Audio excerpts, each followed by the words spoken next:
বাংলার এক শান্ত সবুজ গ্রাম। গ্রামের পাশে একটি পুরনো বটগাছ দাঁড়িয়ে আছে বহু বছর ধরে।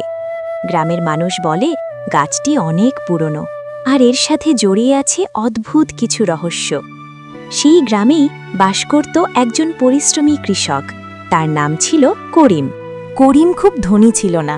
তার ছোট একটি জমি আর একটি পুরনো লাঙল ছিল, কিন্তু সে কখনো অভিযোগ করত না। প্রতিদিন ভোরে সে মাঠে যেত আর মন দিয়ে কাজ করত। এই মাটি তো আমাদের জীবন, যত যত্ন দেব তত ফল দেবে। একদিন সন্ধ্যার দিকে করিম মাঠ থেকে ফিরছিল।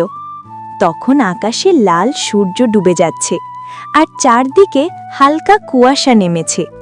ঠিক তখন সে সেই পুরনো বটগাছের নিচে একটি অদ্ভুত জিনিস দেখতে পেল। ওটা কি? গাছের নিচে যেন কিছু চকচক করছে। করিম কাছে গিয়ে দেখল একটি ছোট মাটির কলস রাখা। কলসের ভিতরে ছিল সোনায় ভরা। এটা দেখে সে পুরো অবাক হয়ে যায়। তারপর সে সিদ্ধান্ত নেয় সে বাসায় এনে তার বউকে দেখাবে। সে কলসিটা নিয়ে বাসার উদ্দেশ্যে রওনা দেয়। এই দেখো গিন্নি, রাস্তা দিয়ে আসার সময় বটগাছের গোড়ায় এই কলসটা পেলাম। আরে, এটা তো একটা স্বর্ণে ভরা কলস।